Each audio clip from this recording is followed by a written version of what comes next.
Welcome to Monday. Today's topic is going to be about practice versus the party. Practice versus the party.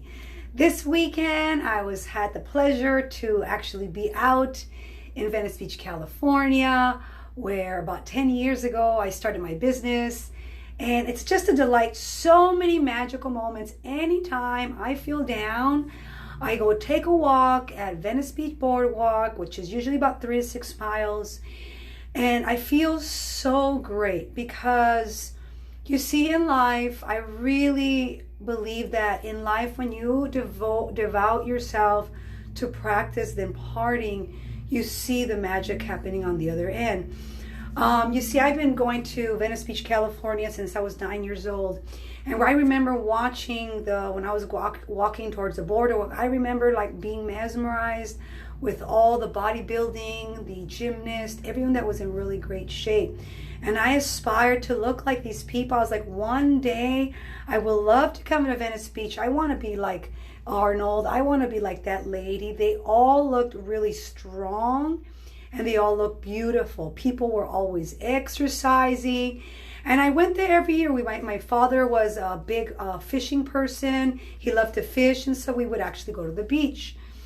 But the reason why I'm talking about going to Venice Beach and looking about practice versus partying is that every single time I go out there, there's a lot of people that came to California with dreams, and they're out there on the street, living on the street, usually on drugs or alcohol or both, and they live there, and that's where they're at. That's their journey. They love the party, and that's part of their journey.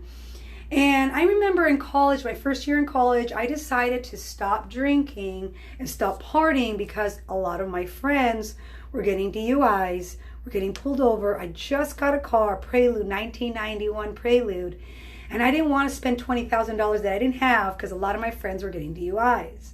So I decided, you know what, I'm going to be the girl that's sober. I don't want to get a ticket. I'll drive everybody. I will be the sober person. And I learned so much that I wanted to become a good student, so I wasn't drinking, and I was saving a lot of money. I was driving everywhere. I was real popular.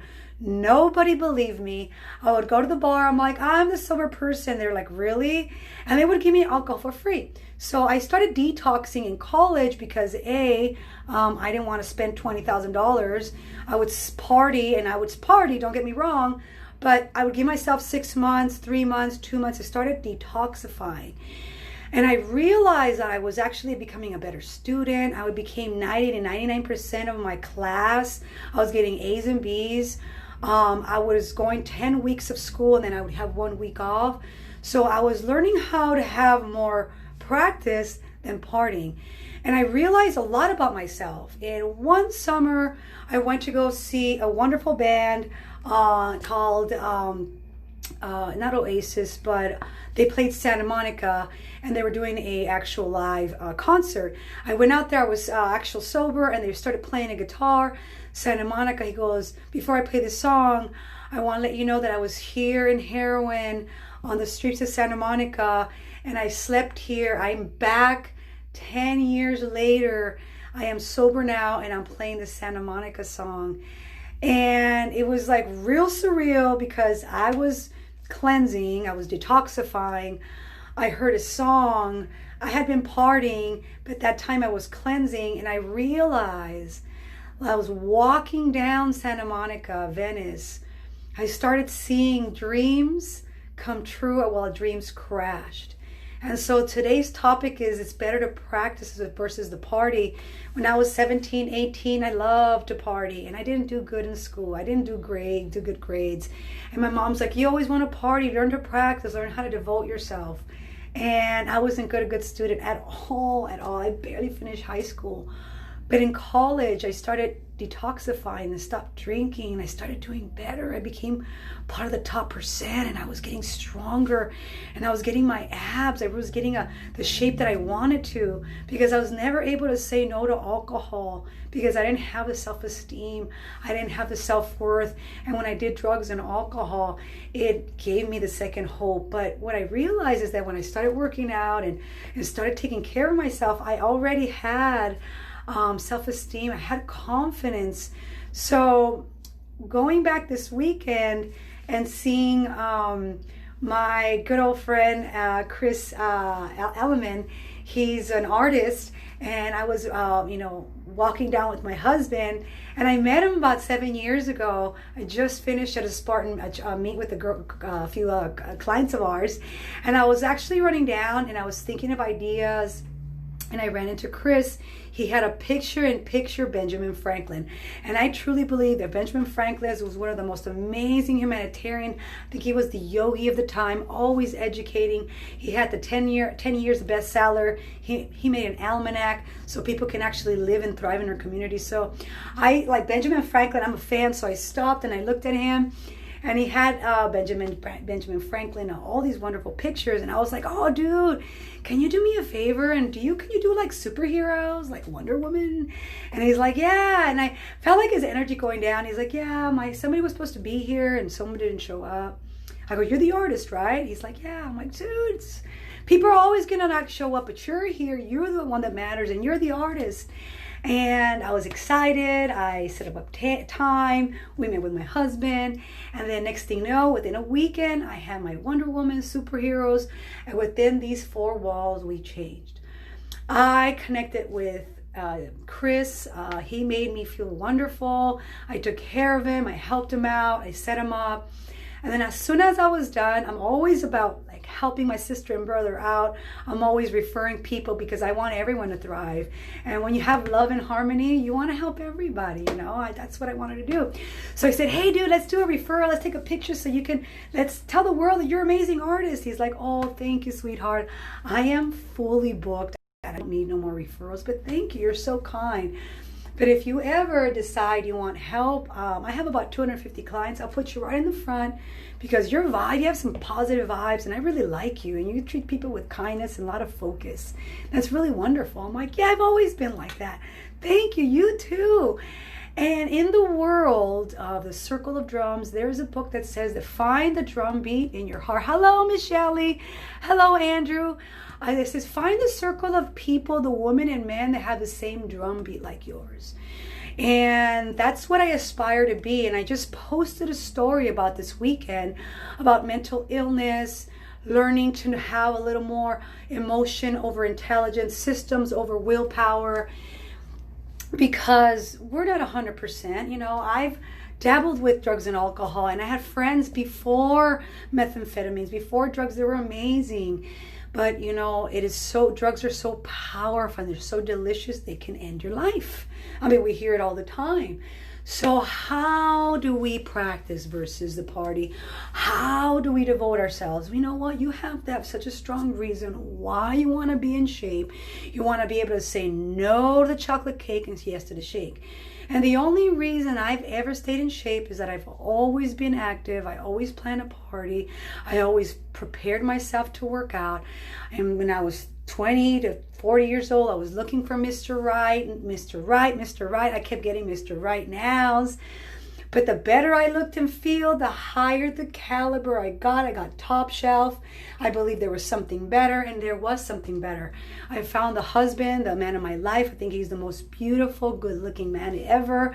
I waited and I marinated and I found the best. And I was like, wow. So is it worth it? Absolutely. Is it worth loyalty? Absolutely. Now my husband and I have a saying that relationships and fitness are the same. Because if you cheat on a relationship, it will never work. But if you're honorable and if you're ethical and you treat it with love and kindness, it'll duplicate back at you. And that's what I learned. I learned to have integrity for myself. I loved to party before, but I was 15 to 30 pounds. I was severely addicted to alcohol and drugs. I knew it. At 21, I asked myself, can I have a good time without drugs and alcohol? I said, no. I'm an addict, but I was talking to my girlfriends laughing at it, but inside I was like, dude, that's not good. And within that year, I cleansed myself. And I'm just sharing my story because I had my best friend. I lost her along the journey. We had a wonderful story called 5150, clinical term for 5150. Term for crazy. You know what crazy is? Crazy is as crazy does. You have to learn how to identify and observe it. And since I've been dealing with a lot of addiction and food addiction, alcohol addiction. While I was talking to Chris, I was about to hug him because I was like, that's Chris. I was at the boardwalk. This one lady came up, blocked me right in front of me, faces away, no mask. And it's like, this is my pictures. This is me. I painted it. And I was like looking at her and I was really paying attention. So this is my baby and this is my husband.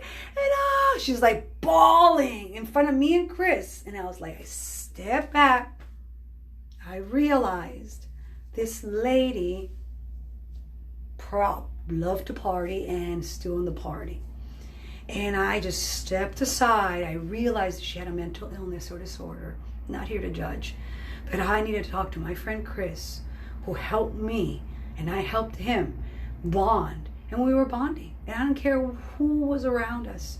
I hugged him and loved him. And that's what life's about. And I want to tell you to learn to practice versus partying. People are treating their body like garbage disposable. Treat your body like if it's the only car you get. If you got a car in high school, this is the only car you got, would you just treat it like crap? Would you really treat it like crap? Or would you treat it like it's the only vehicle you got? So I tell you my story.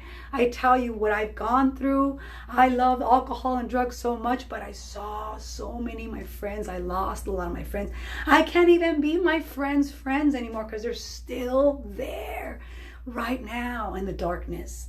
But I knew the thing that got me up in the morning is practice, waking up and working out, waking up and eating right, waking up and taking care of myself, doing the right thing when no one's looking.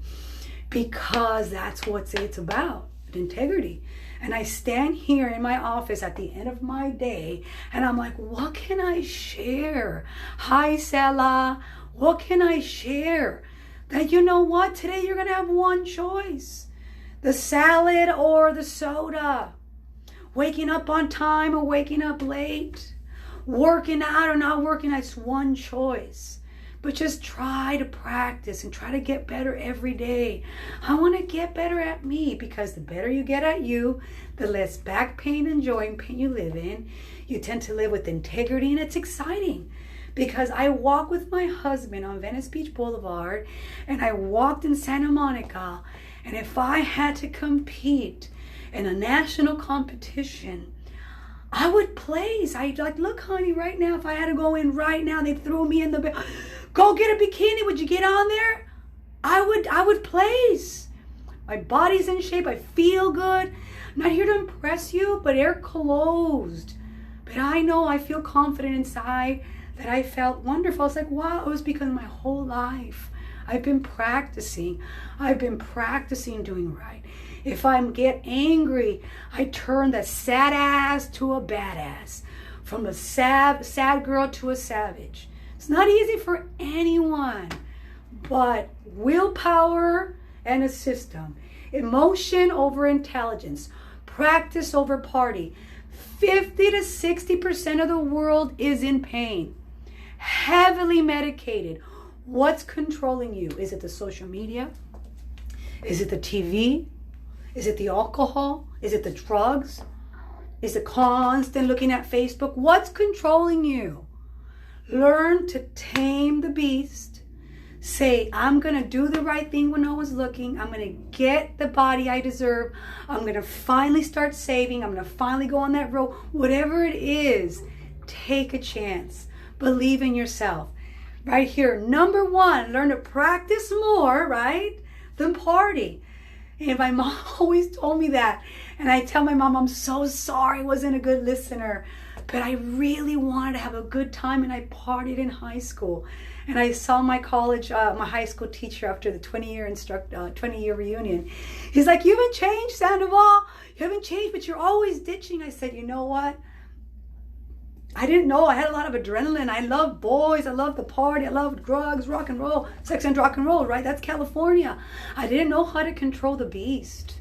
But through experience and breaks and heartaches and pains, in this, crazy pain that we go through, we shouldn't be marinating in alcohol and drugs. Take care of yourself. If you're angry, just do push-ups till you turn blue. Wake up every day and do push-ups till you can't anymore. Do sit-ups, do squats. But I'm just letting you know that there is hope, that I share with you to learn how to give more practice than partying, and lead the way with integrity, okay? I hope this story helped you. I hope this information helped inspire you to do something new. Please like, share, and comment if it did. Keep on living and lifting, and stay tuned for next information so you can stay thriving for quarantine time. Peace.